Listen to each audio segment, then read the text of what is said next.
Welcome to the Art of Listening to Your Body podcast. My name is Dr. Jinong and I'm your host. I'm a cathartic release therapist, professionally trained as an osteopath, psychosomatic therapist, Western acupuncturist and herbalist. I'm fascinated by the mind-body connection and how your physical body is a manifestation of your emotional state. I help people get unstuck from their chronic pain, whether it be physical or emotional, and live the life they truly desire, grounded in values and driven by purpose. My aim is to create awareness to the underlying emotions behind pain, injury, and disease in the body, as well as behavioural dysfunctions and mental imbalances that present. I do this using a unique blend of Eastern and Western philosophies and a good dose of intuition. Join me to learn more about the story of your body, what different issues may indicate, how to release emotions so that you can prevent problems, as well as inspiring pain story interviews.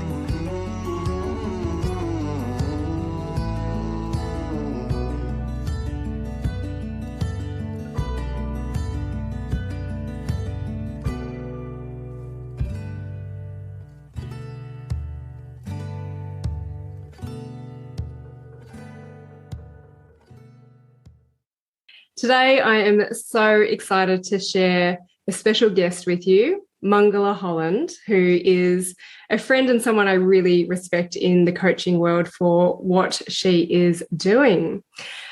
Mangala is a women's empowerment and sexuality coach and a facilitator of global group programs. She's on a mission to help pussy owners become empowered through loving themselves fiercely, celebrating their sexuality, and overcoming the fear, guilt, and shame that keeps them playing small.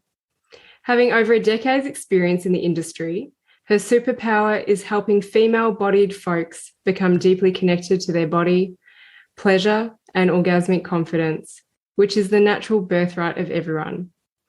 She's currently training the next generation of embodied female pleasure facilitators and places a strong emphasis on self-love, embodiment, and empowerment in her work, teaching in a no bullshit, fluff-free, grounded, dogma-free style. And this is definitely something that I love about you, Mangala, and why I wanted to bring you on board is because when I describe you to people, I say she's in the female embodiment and sexuality space, but she's just so grounded in the way she presents her work. And I just love your style. So this is your formal intro, but can you kick us off and just tell us a little bit more? And I know that you got some amazing stories to share and we'll just riff on from there. Kind of like where do we start here? But yeah, just by way of introduction, as it said in my bio, I've been in this world for a long time, so it's coming up to 14 years of being in sexuality world and my own personal journey in the spiritual world. And I've been teaching for 9 years now. So I've seen a lot of shifts in this industry over this time. And thankfully, as things feel like sexuality feels like this is for many people, it's the missing piece of the jigsaw. And it's so intimately connected with everything else in our lives. So it's connected to our sense of who we are, our sense of power, our sense of boundaries, how we feel about our body, and all the really intimate stuff as well. So I see that it really connects in with everything else. And I've had my own journey with that as well. I wasn't multi-orgasmic from day one. I had to do a lot of healing and a lot of clearing work to get to the point where I could really tap into pleasure and confidence and everything else. So, yeah. Well, one of the things that I always love to share is definitely about your work, but the journey to how you came across to teaching this work in the way that you do, because I know that you're quite outspoken about some of the things that are available out there. I don't even really know how to word it. So perhaps if you take us through your journey of where you were back then and some of the things that you experienced and why you teach the way you do now.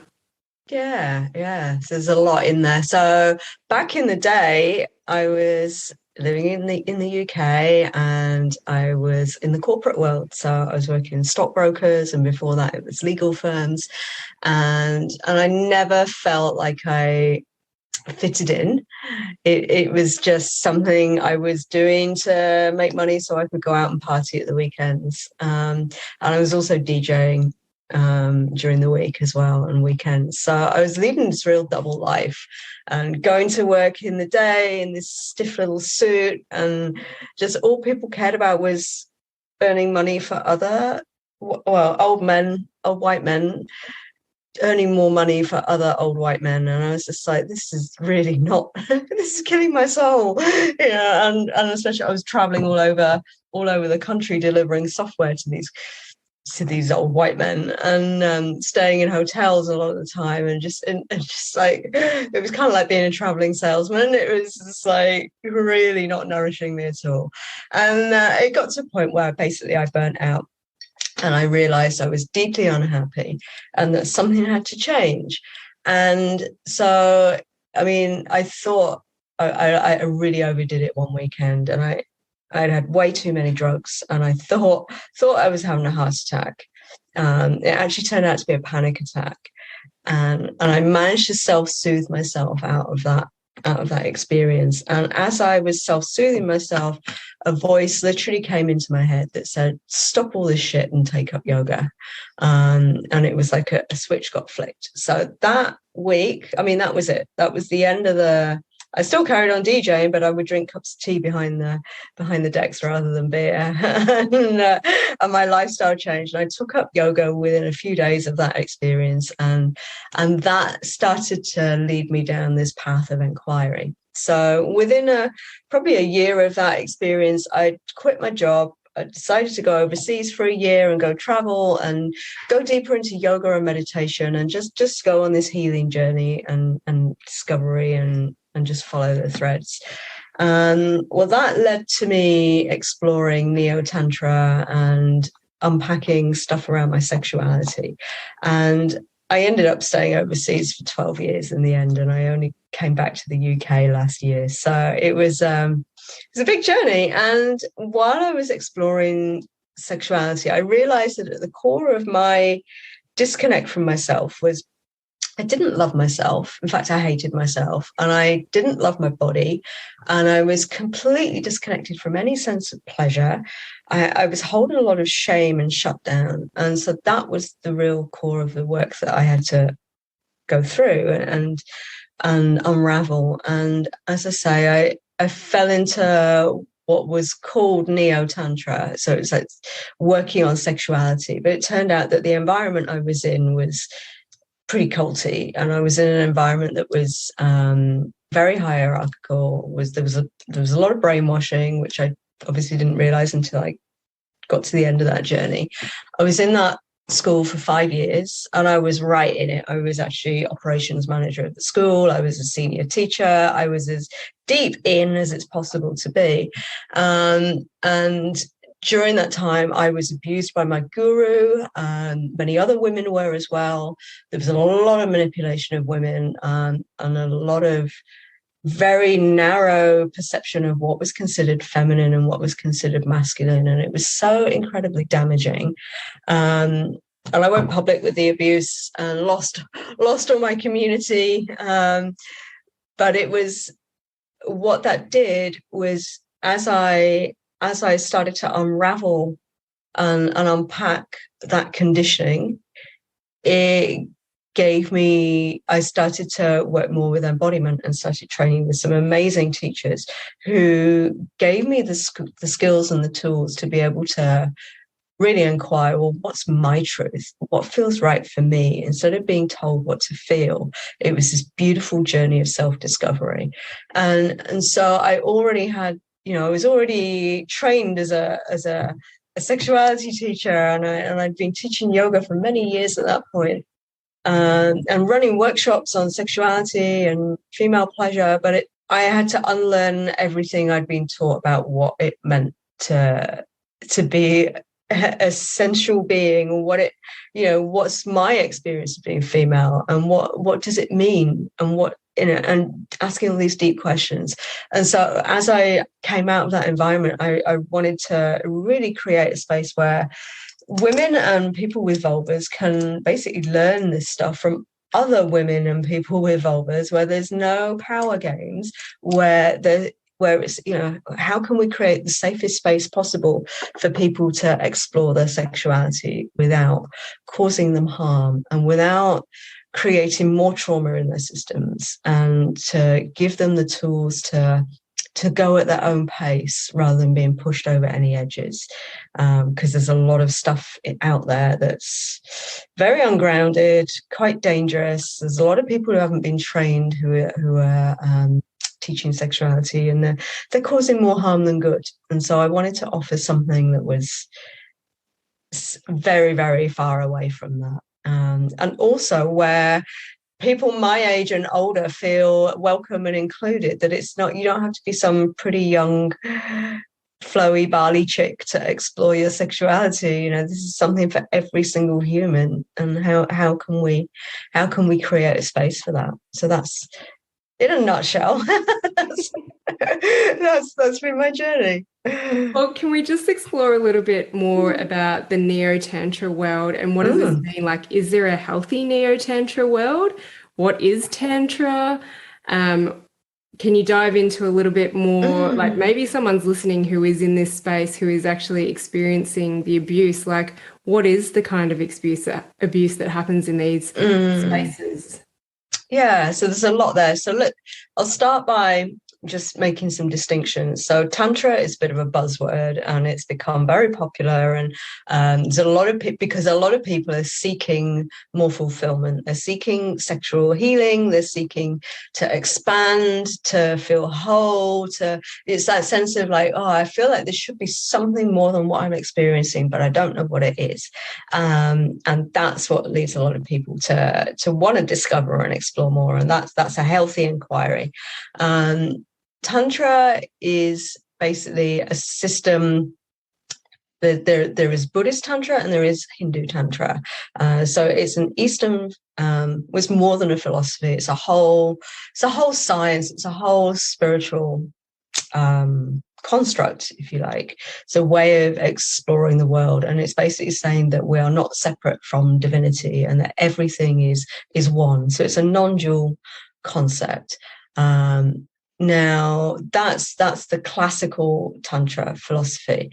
Neo-Tantra is something that emerged in the 60s from Osho and those kind of teachers that basically made it all about sexuality. So in classical Tantra, like a tiny, tiny, tiny fraction is about sexuality, and you wouldn't even get to touch that until you were a very, very experienced practitioner. The rest of it is very specific rituals and meditations and philosophy that has nothing, it's like, it's your body and your sexuality isn't separate from this, but you don't dive into that sexuality stuff until you're extremely advanced. So it wouldn't really be given to Westerners at all, unless you had some seriously good luck. Neo-Tantra, as I say, is more the stuff that emerged from Osho and this more kind of populist stuff that happened in the 60s, 70s and 80s, and that's got a very heavy focus on sexuality. And this is where you might see lots of clips, or perhaps you've seen it on the internet, of people doing like eye gazing and heavy breathing in couples to kind of whip up the energy, and lots of like making big sounds, and it also includes things like intimate massage, so yoni and lingam massage, where you're massaging genitals. And there can be healthy neo-tantra.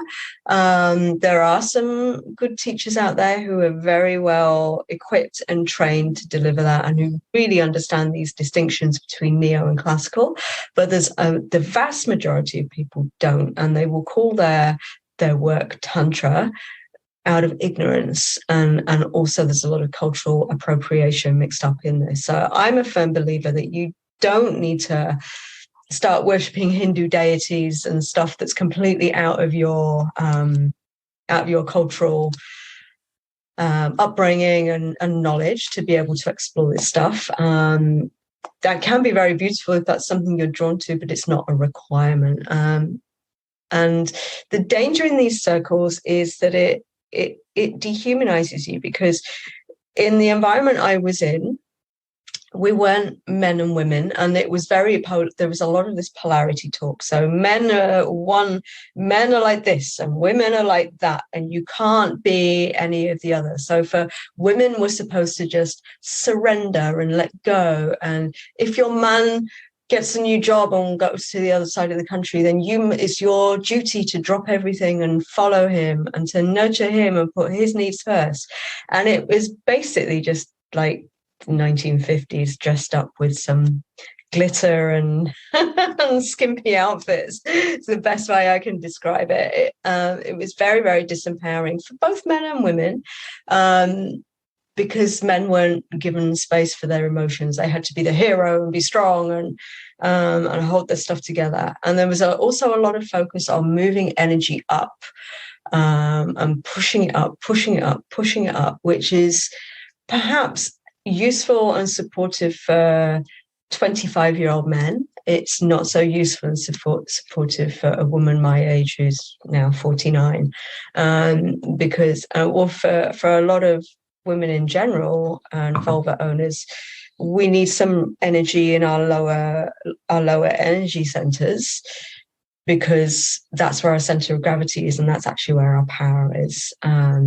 I can feel I'm going off on a tangent here. So coming back to the abusive side of things, there was, as I say, this very distorted view of masculinity and femininity. It was also very homophobic, and it was also extremely transphobic as well.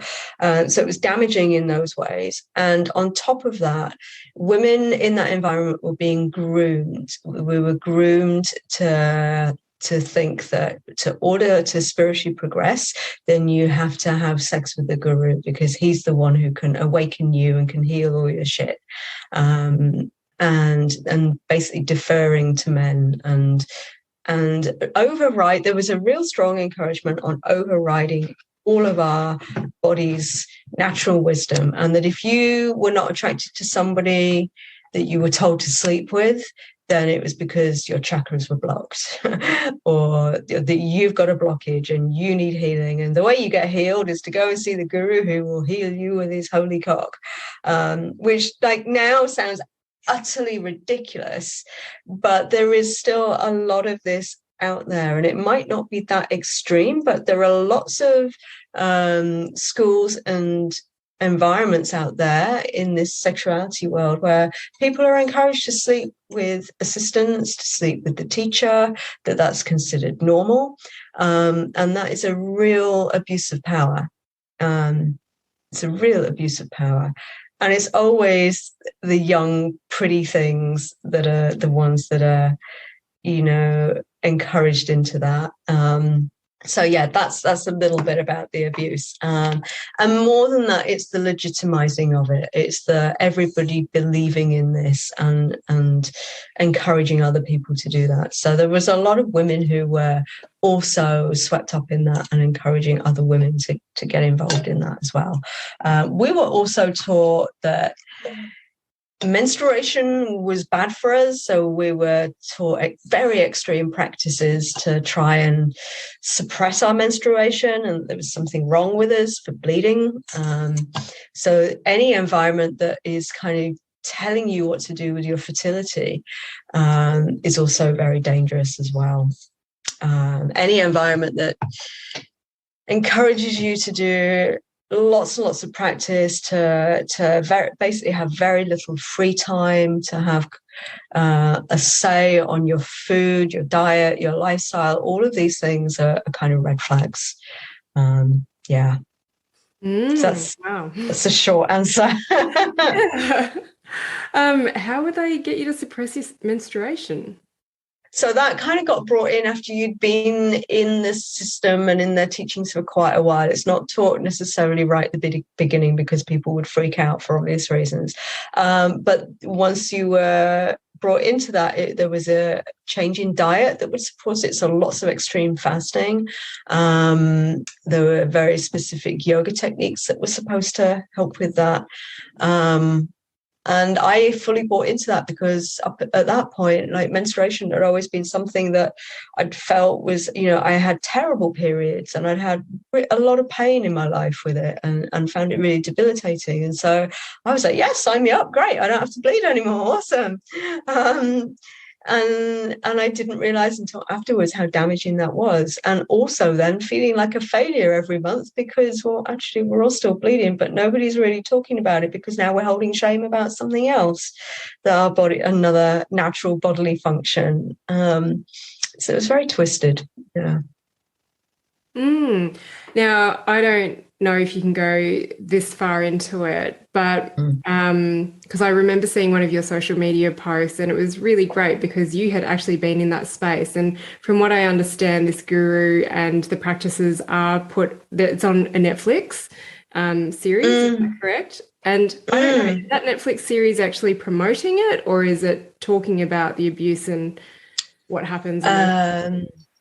No, they did. I can't even remember the name of the show now. It was last year or the year before. There was a series came out where they looked at a lot of different wellness type things, and one of them was an episode on tantra, and so it did expose the damage that was done in that school, and it also showed some other practitioners as well. So it gave kind of a good bird's eye view of the good, the bad, and the ugly that's out there, and it was done in a way that made it allowed the viewer to kind of make up their own mind. So it was quite cleverly done. Yeah.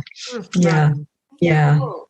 So what made you realize something was not right and to get up and leave? And then I'm interested to dive into your healing journey, which I think will take us into more of the work that you do. It was a slow, gradual process for me leaving that environment. It took me about a year. Like, I was deeply unhappy, but it was also, that's where, my whole community, I had nothing outside of that community. It's where, and then I just as I was getting ready to leave, I then fell in love with somebody there, and that kept me there for a bit longer. And yeah, it was really difficult to pull myself out. I knew nothing but that environment. And it was also because I was operations manager within the school there, that was my income as well. And the community I was running workshops to, that were in that environment as well. And so it was very challenging. And then there was a lot of stuff that started to get exposed within the school. And it was like they couldn't paper the cracks anymore. It was literally like the veil got lifted from my eyes. And I can only think that was pure grace. So as the management team, we started to realize there was a lot of financial stuff that didn't make sense, to put it politely.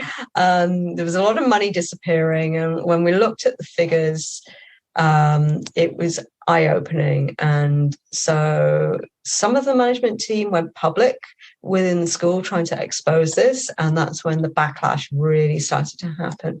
And as that happened, I then had to really look at my own story, which I'd been unwilling to look at, and that's that I had been abused by this teacher, and I'd kind of I'd shoved it down and kind of not wanted to look at it. But these things come to the surface when they're meant to. And so it was just like, I was just horrified. It's like, okay, I've got to leave. So I did. And I left. I left the school. I stayed in Thailand for a bit longer, which is where the school was. And then I moved to Australia and just started my life from scratch. Luckily, I was already, I was already running stuff. I was already working with clients. I was doing body work. So I moved to Australia and then discovered these other teachers who really supported me unraveling from the inside out, and really starting to get my body wisdom online, which had been offline for 5 years. Can you take us through a bit of your healing journey? So the embodiment stuff was really, really helpful, because that gave me the tools to start to discover for myself what my truth was. So what am I feeling in my body? How does this feel? What is going on here? And because I'd been told what to feel for 5 years, so that's quite a process. I had to question everything. And every single, and I was a yoga teacher, and I'd been teaching their form of yoga for 5 years and immersing myself in it fully with 3 hours of practice every day.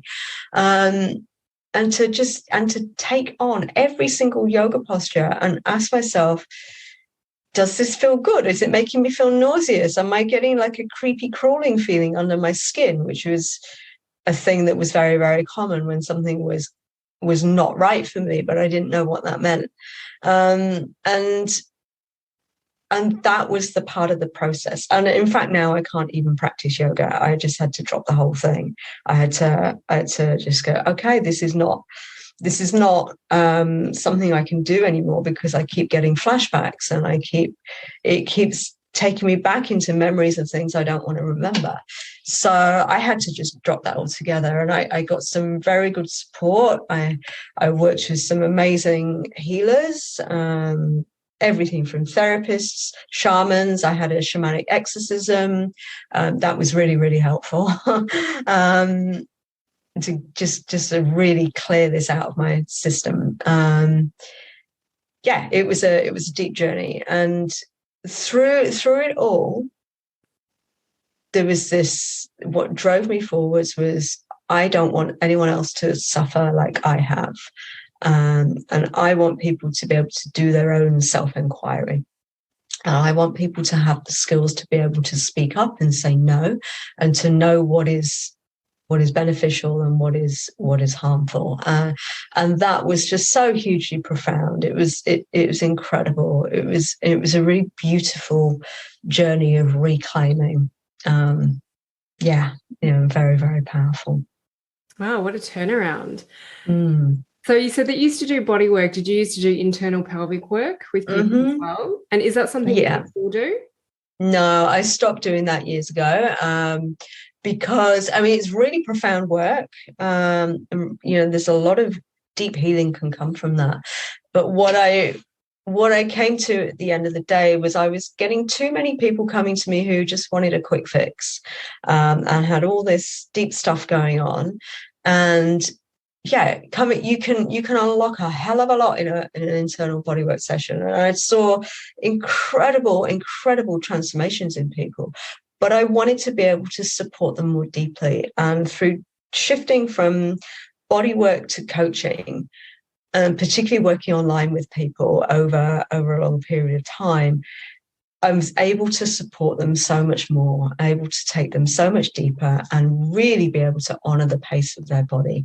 And so that's been really, really beautiful and profound, and so empowering for them to be able to take this wisdom and explore it in the comfort and safety of their own home, in their own privacy, and then come back, report back and go, well, I explored this, and I found this, and what do you think this means? And I'm not sure if that was my cervix that I found, and to be able to debrief, and have those conversations with people, and to support them with the embodiment pieces as well.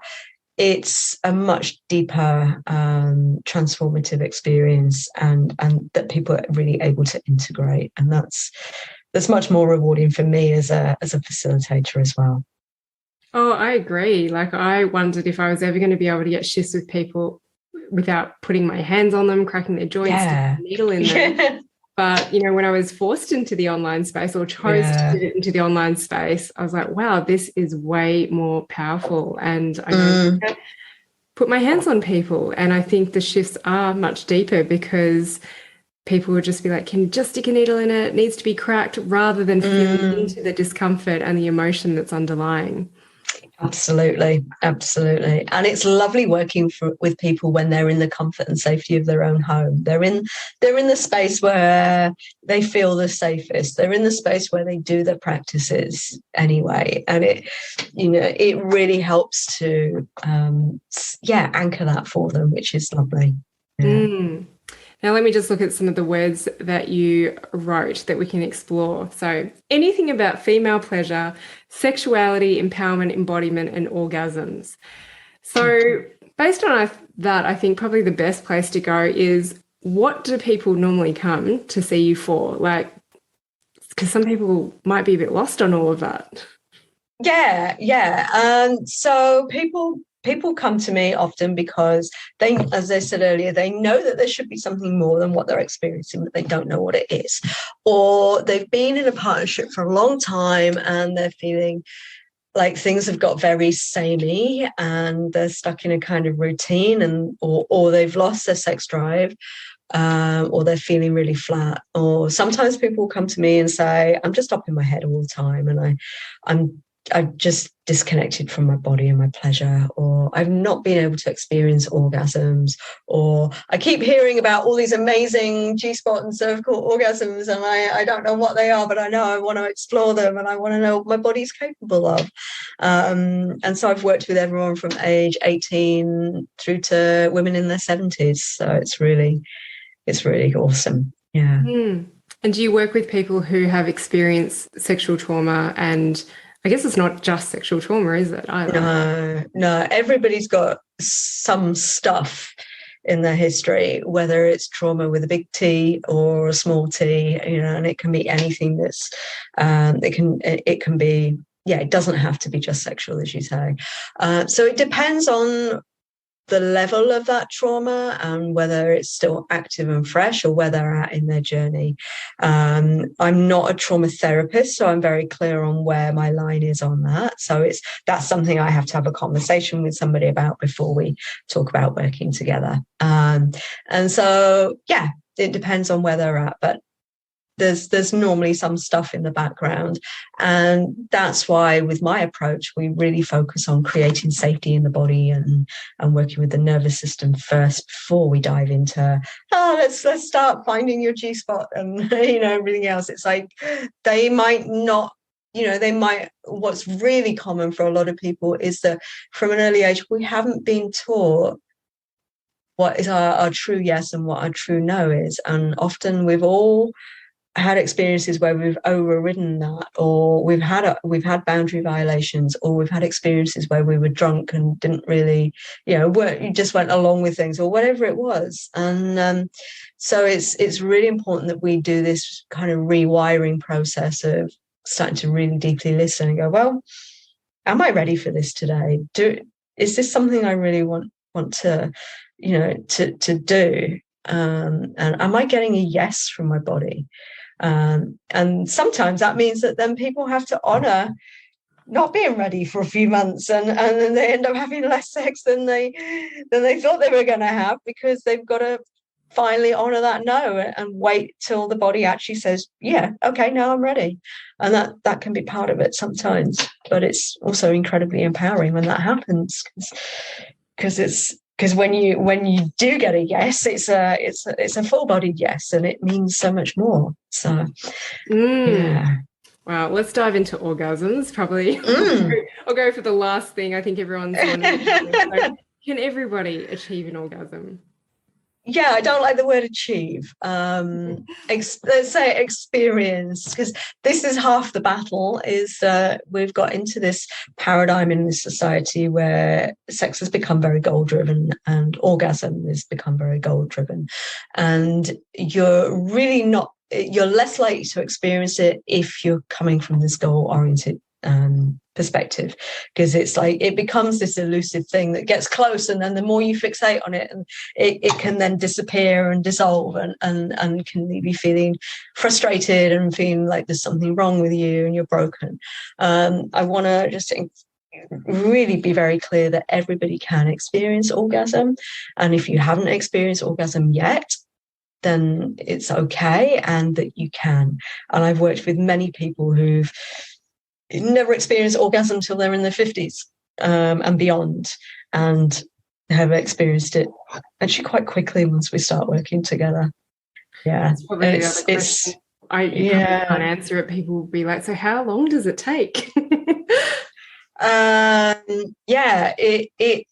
That varies for everybody. And this is why I don't like to work with people for less than 6 months, because it can take time for the body to unravel and unfreeze, and for people to discover for themselves. And then for some clients, they get breakthroughs very, very fast. So it really does vary for everybody. And it's a journey. It's not about the destination. It's more about loving yourself at this really deep level, and learning about yourself at this deep level, and giving yourself the patience to go at your pace, which is often challenging in our society.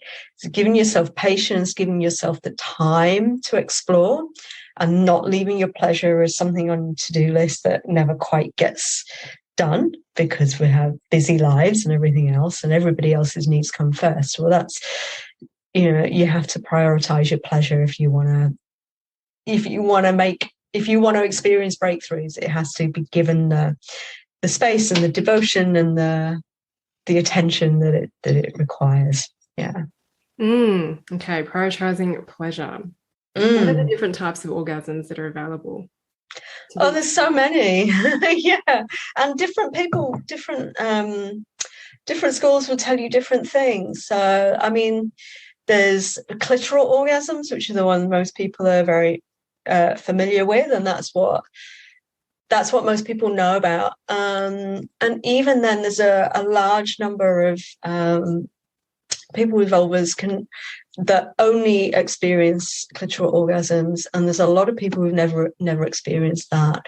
And there's a lot of people who can only experience clitoral orgasms on their own and not with a partner. So I want to just say, if anybody watching this is in that category, that is, you are very much the norm. So that is very, very, very common. We also have the wonderful world of internal orgasms. So within the vaginal canal, there's in the internal world, there's a lot of different areas which are incredibly pleasurable, and people can experience orgasms from very specific places. So that's why I talk about G-spot orgasms.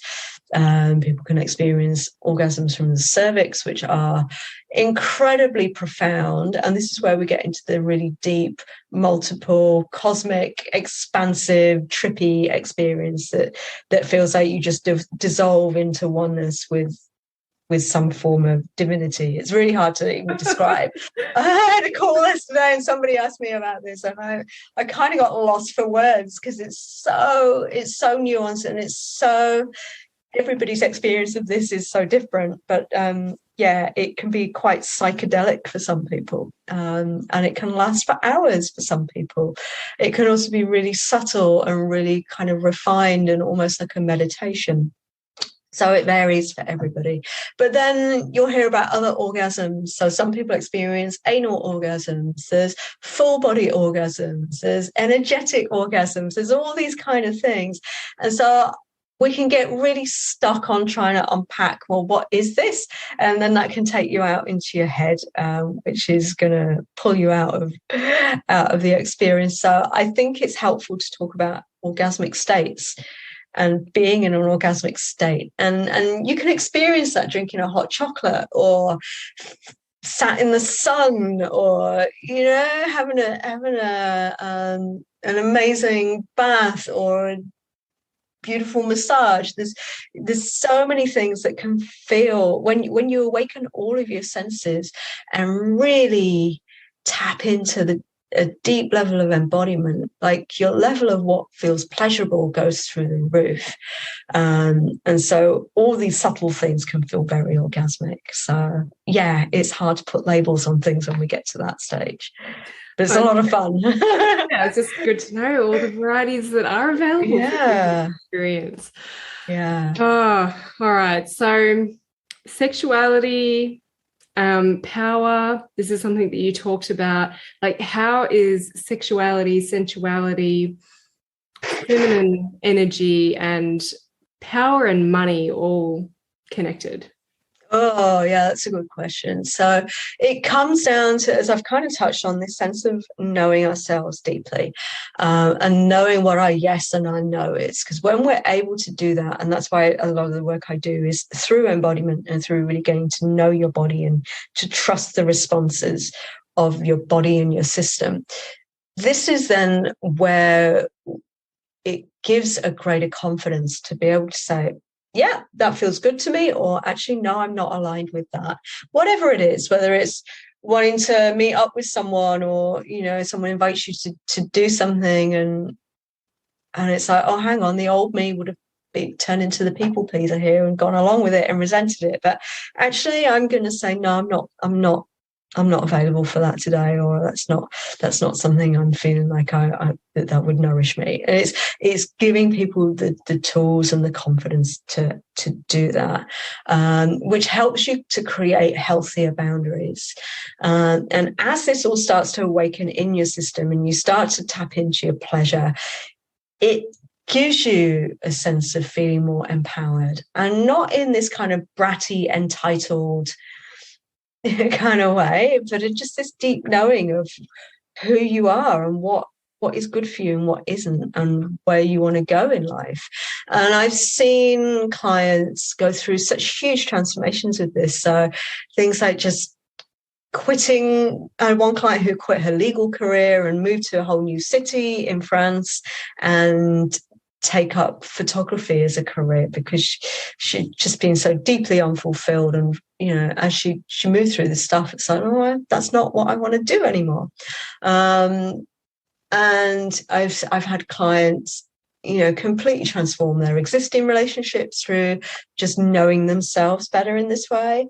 I've had clients go on and, you know, completely change the kind of men that they want to be in relationship with, and change the kind of their way of relating and cut old patterns and habits. I've had clients who've deeply shifted the wounds with their mothers and their ancestral lineage through this work as well.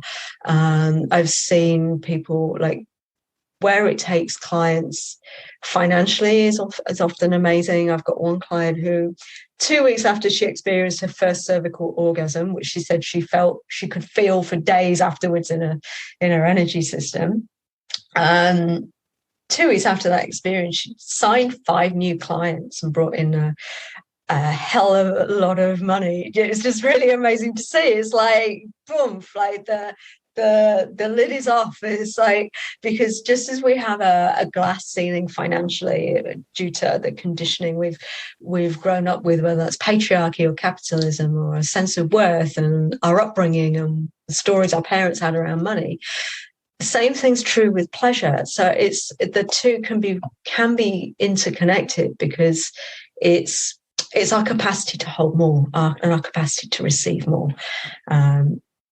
So that is also true of holding bigger spaces, you know, being able to work with clients more deeply. All of this stuff is connected. Yeah. So interesting. Actually, one question that just pops up into my mind is, there's a lot of shame around sex and exploration, especially for young kids. And I notice that, you know, sometimes for boys it's from the age of 6, and then for girls, like sort of like tapping in around the age of 8. Do you have anything to say about that, or how parents could approach these conversations in a healthier way?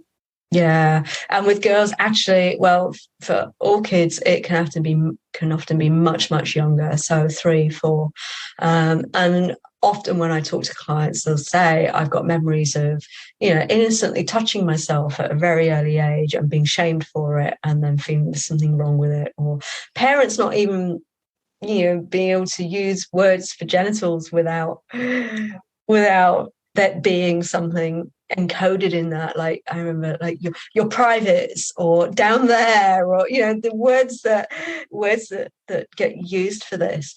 So there is what words should we be using? that's up to you. I wouldn't want to tell anyone how to parent because I'm not a parent myself. So, but what I know a lot of my friends and clients will do is, start to talk to their children and use the anatomically correct words, so that they get an understanding.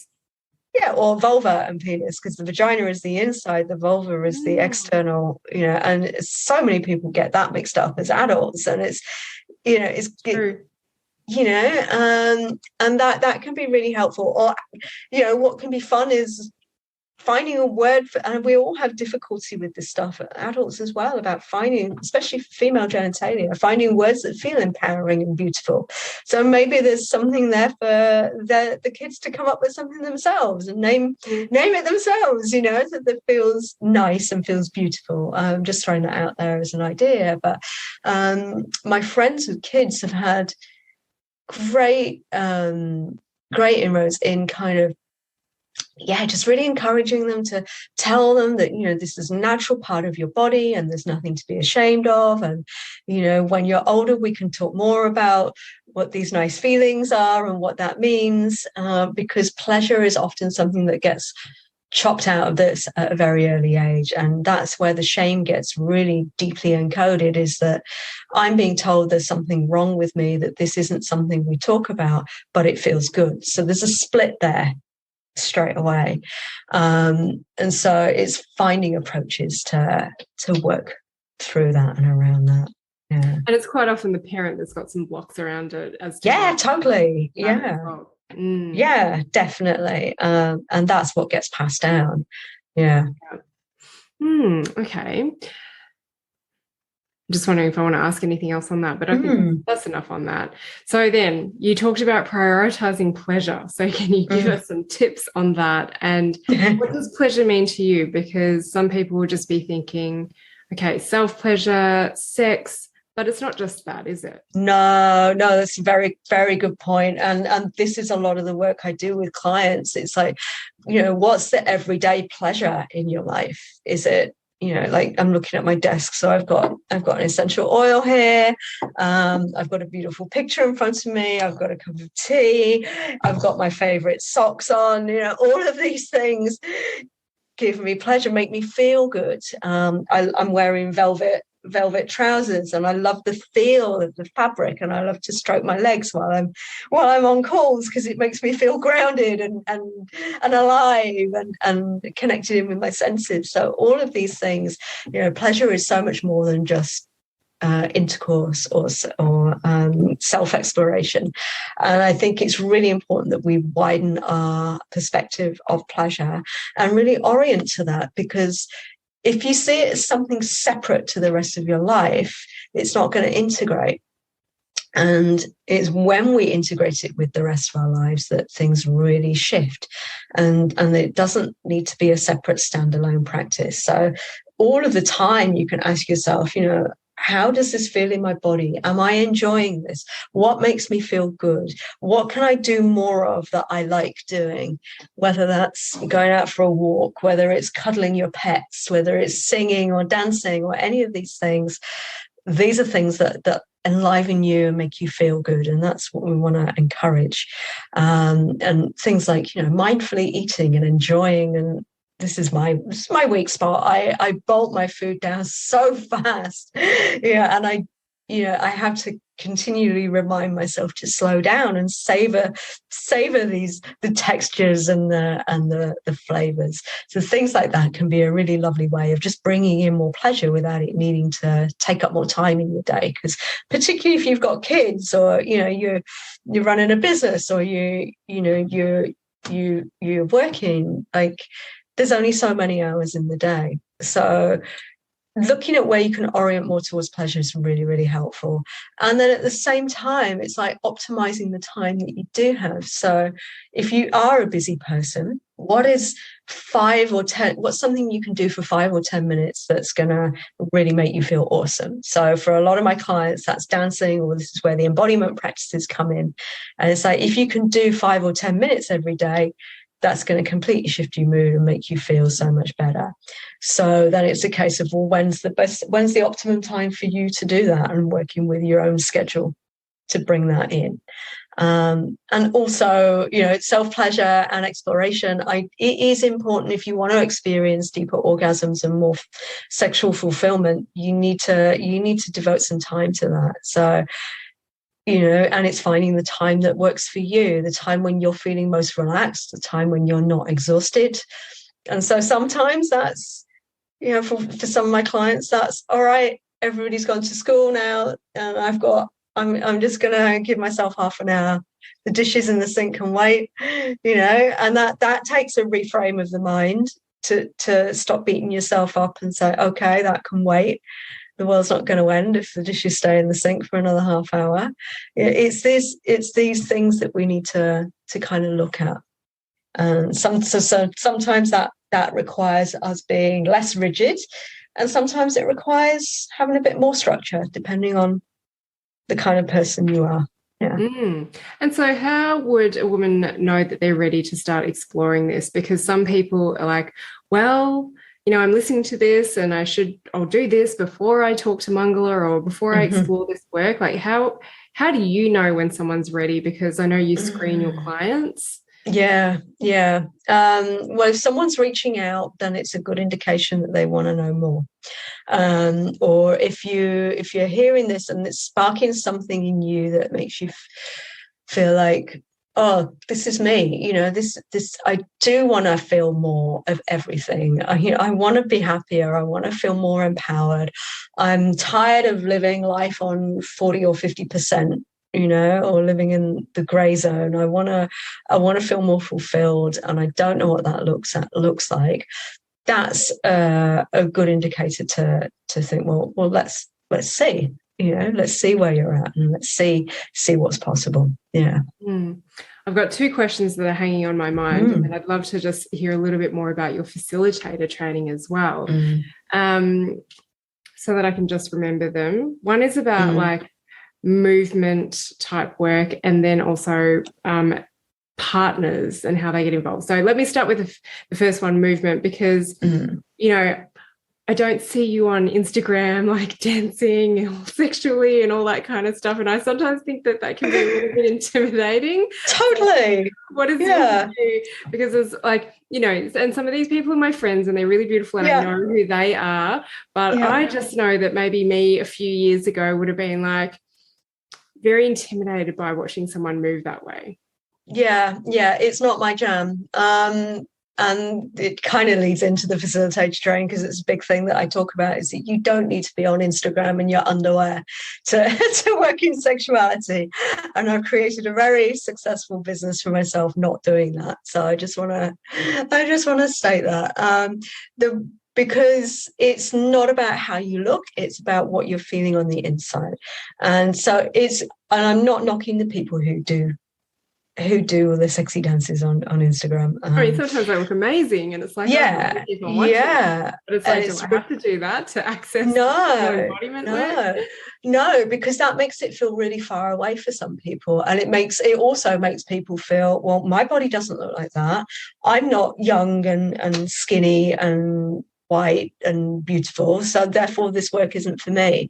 And so I really stand very far away from that.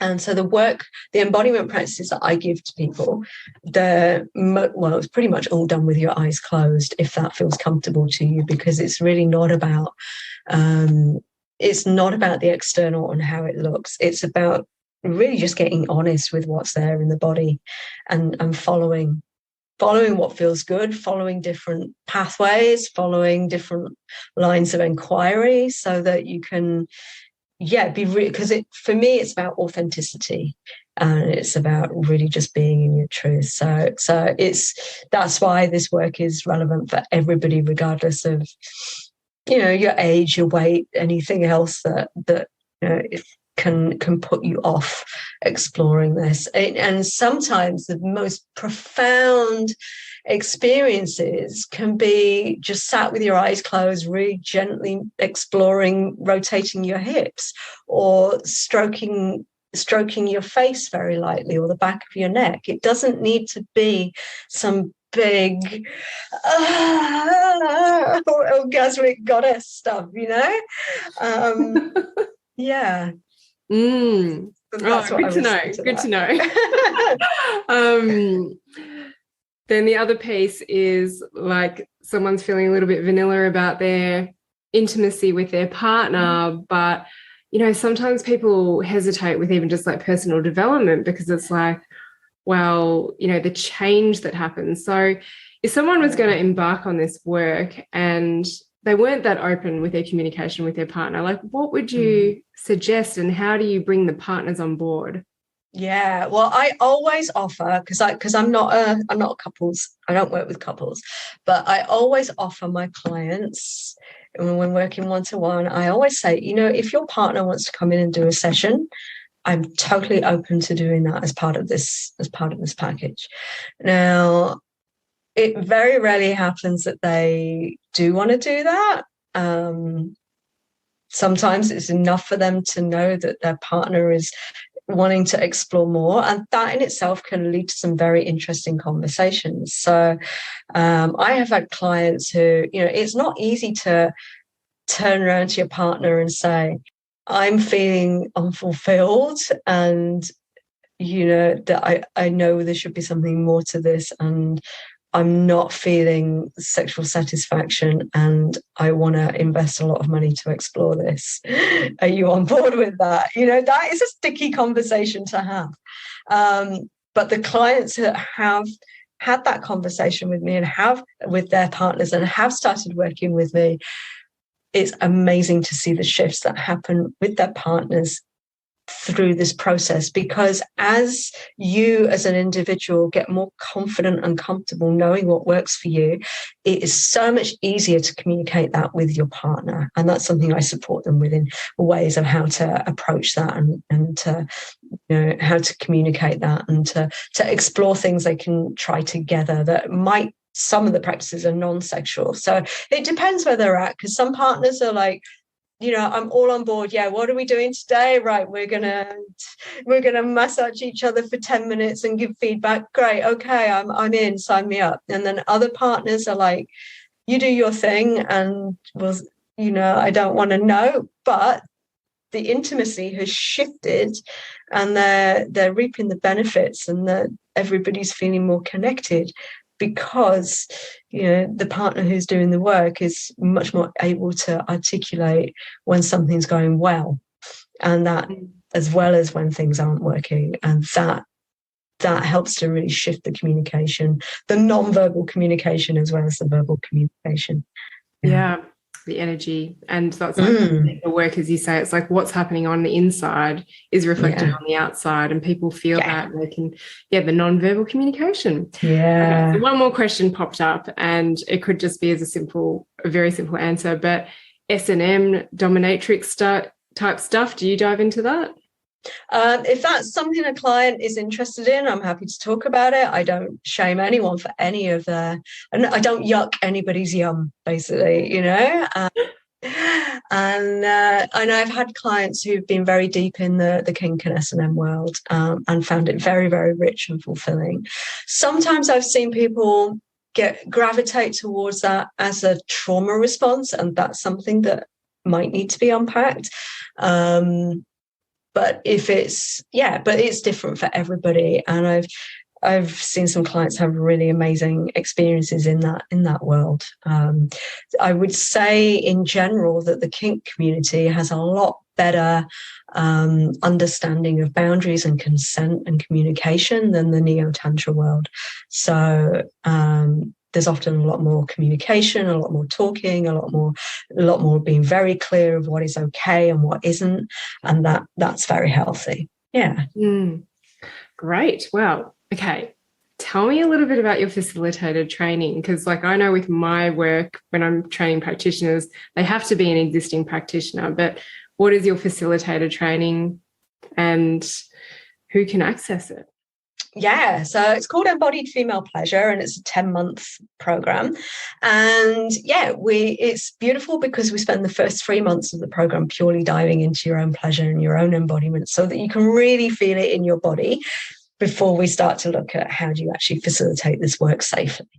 It's for people who maybe they're already, I've worked with a lot of people who have got different modalities. So I've worked with GPs, I've worked with naturopaths, massage practitioners, wellness coaches, yoga teachers, trauma therapists, sex therapists. So people don't have to already be in this industry to do the training. But there are a lot of people in this industry who are not trained. So I'm more than delighted to bring people in who want to upskill and really learn it from a very embodied perspective.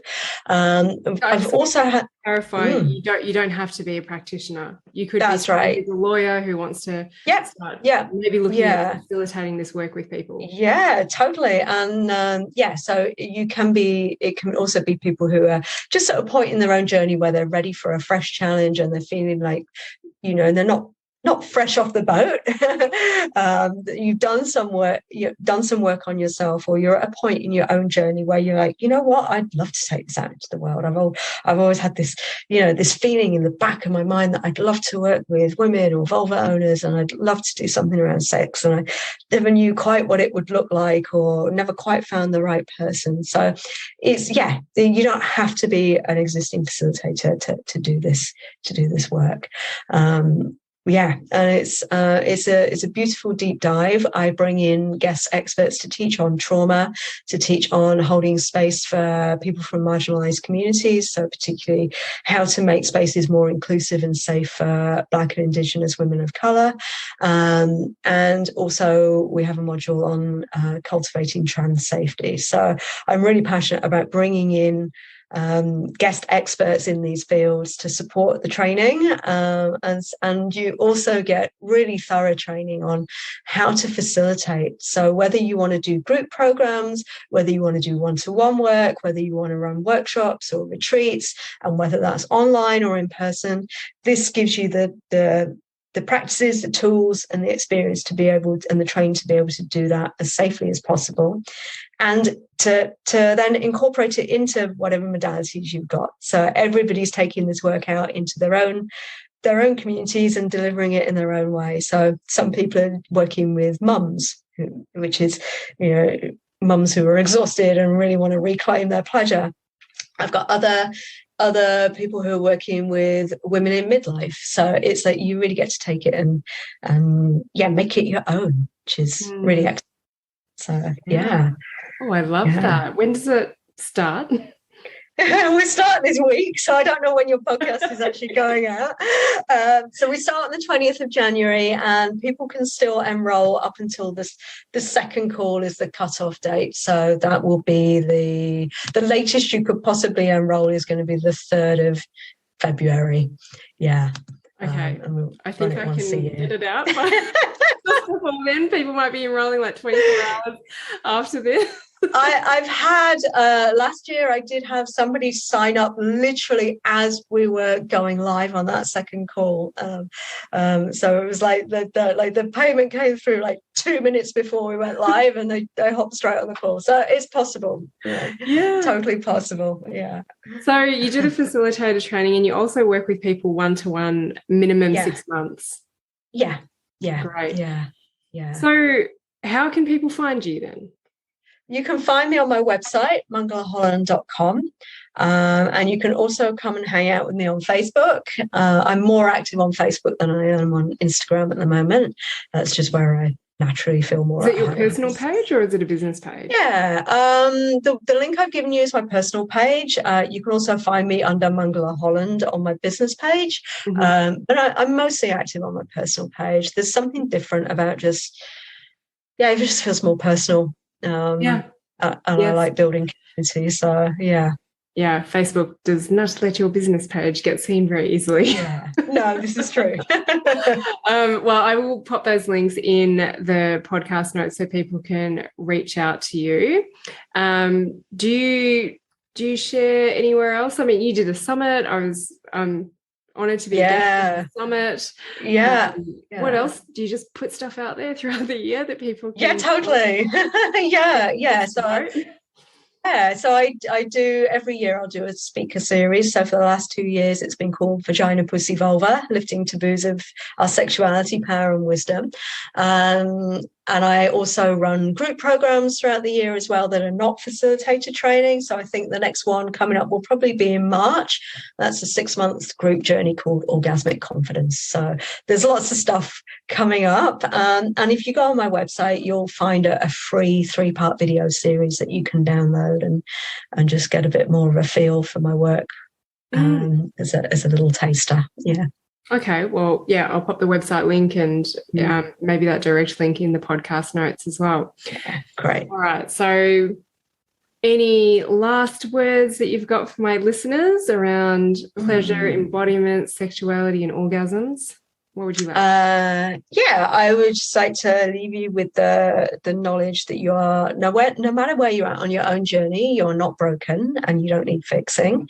And that there is always more to discover. Because what's really amazing about the female body and pleasure and orgasms, especially female orgasms, is pleasure is infinite. And there's always, every experience is new and different. And so this stuff never gets old. There's always more, there's always deeper levels and layers to uncover and more pleasure to be found. So, yeah.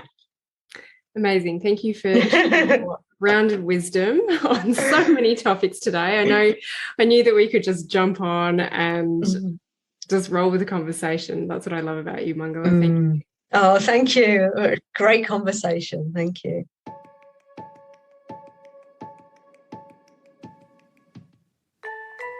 Thanks for learning with me on the Art of Listening to Your Body podcast. If you like what you've heard, I would love if you could rate, review, and share with your friends. You can find me on Facebook and Instagram. My handle is The Art of Listening to Your Body. If you're interested in working with me, I offer online courses for the general public and trainings for practitioners, therapists, and coaches. I also open limited one-to-one coaching spaces throughout the year. If you would like to find out more, head to my website, drjinong.com.